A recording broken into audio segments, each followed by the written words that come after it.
তাদের বীর দেশে বরণ করা দরকার, সেটার বিষয়ে সরকারের একটা আগ্রহ থাকবে, সেই সাথে এনসিপি ডায়াসপোরা অ্যালায়েন্স এবং সেই সাথে যাতে যুব শক্তি ফিল্ড অ্যালায়েন্স যারা কাজ করেছে তারাও থাকবে। কিন্তু এনসিপির জায়গা থেকে প্রবাসীদের ভোটাধিকার নিয়ে দেখেছেন যে যেখানে ঐক্যলিঙ্গ কমিশনের যে আলাপচারিতা ছিল, সেখানে এই যে প্রবাসীদের ভোটাধিকার নিয়ে এনসিপির যে সোচ্চার ভূমিকা, সেটার কারণে আমরা বাংলাদেশের প্রথম প্রবাসীদের ভোটাধিকার পেতে যাচ্ছি।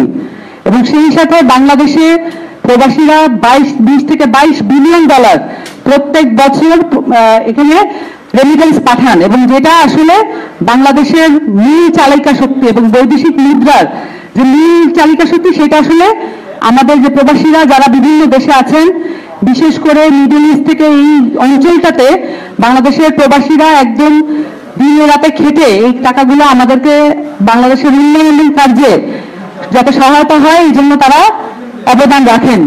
কিন্তু আসলে আমরা এনসিপির পক্ষ থেকে প্রবাসীদের ভোটাধিকার শুধু না, তাদের যে নাগরিক মর্যাদা, তারা যেই দেশেই থাকুন না কেন সেটার নাগরিক মর্যাদা নিয়ে কথা বলা কিন্তু আমাদের কাজ। বাংলাদেশ থেকে অন্য দেশে কাজ করতে যাওয়ার ফলে তারা এই দেশের নাগরিকত্ব থেকে কিন্তু বাদ যান না, কিন্তু আমরা যেটা দেখে থাকি তারা যখন যান তারপরে অবর্ণনীয় কষ্ট দুঃখ সহ্য করে তাদেরকে তাদের জীবন জীবিকা বহন করতে হয়। সেই সাথে বাংলাদেশে তাদের যে পরিবার, সেই পরিবারটাকেও বহন করতে হয়। কিন্তু অনেক ক্ষেত্রে বিদেশে তাদের জবের মানে তাদের যে চাকরির নিরাপত্তা, জীবনের নিরাপত্তা, এগুলো অনেক সময় হুমকির মুখে পড়ে। বিশেষত অনেক ক্ষেত্রে আমাদের এখান থেকে আমাদের নারীরা যান বিভিন্ন দেশে, তাদের জীবনের নিরাপত্তা অনেক সময় হুমকির মুখে পড়ে। এনসিপি চায় পলিসিগত জায়গা থেকে, অধিকার আদায়ের জায়গা থেকে এই বিষয়গুলো নিয়ে যাতে গভর্নমেন্ট লেভেলে একটা কাজ হয় এবং আমরা সেই দায়িত্বগুলো নিতে চাই। এবং একই সাথে প্রবাসীদের নানান রকমের নাগরিক মর্যাদা এবং তাদের এই দেশে থাকা যে পরিবারগুলো, তাদের নিরাপত্তা নিশ্চিত করা এবং এমবাসি সহ সরকারের এই পরিবারগুলোর যাতে অবাধ চলাচল থাকে এবং অসুবিধা যদি থাকে সেটা যাতে তারা প্রেজেন্ট করতে পারে সরকারের কাছে, সেরকম সুযোগ সুবিধা আসলে থাকা দরকার। এই যে বিষয়টা মানে প্রবাসীরা যখন কারাবন্দী যে বিষয়টা, এটাকে ডিল করতে গিয়ে আমরা দেখেছি সরকারের সাথে রাষ্ট্রের সাথে নাগরিকদের যে দূরত্ব, এটা এনসিপি দেখেছে এবং এনসিপির পক্ষ থেকে যারা ডিল করেছেন তারা প্রত্যক্ষ করেছেন।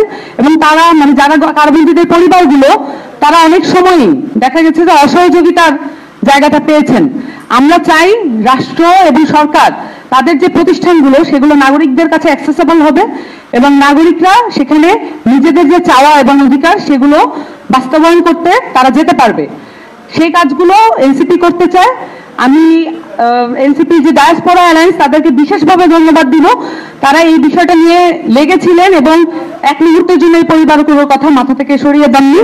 এবং সেই সাথে জাতীয় যুব শক্তি যুবদেরকে নিয়ে কাজ করে, তারাও এই একই সাথে এই কাজটাতে ফুললি ইনভলভ ছিলেন এবং তারা একসাথে মিলে যে ফিল্ড ভ্যালি অ্যালায়েন্স করেছিলেন সেটার ভিত্তিতে আমরা এখন এই জায়গাটা পর্যন্ত আসতে পেরেছি। কিন্তু সেই সাথে মনে করিয়ে দিতে হবে মামলাগুলো এখনো চলমান এবং এই মামলাগুলো যদি উইথড্র করা না হয়, অনেকের এখানে ব্যবসাপাতি ওই দেশে রয়ে গেছে, তাদের ব্যবসাপাতিগুলো বাজেয়াপ্ত হয়ে যেতে পারে, এটার একটা আশঙ্কা আছে। সো দ্রুততম সময় যাতে মামলাগুলো তুলে নেওয়া হয় এবং এই যে পরিবারগুলো তাদের যাতে একটা ব্যবস্থা করা হয়, বিশেষত যে কারাবন্দী শহীদ হয়েছেন তার পরিবারের দায়িত্ব মানে সব আগে নিতে হবে। এটা এখন আমাদের টপমোস্ট প্রায়োরিটি।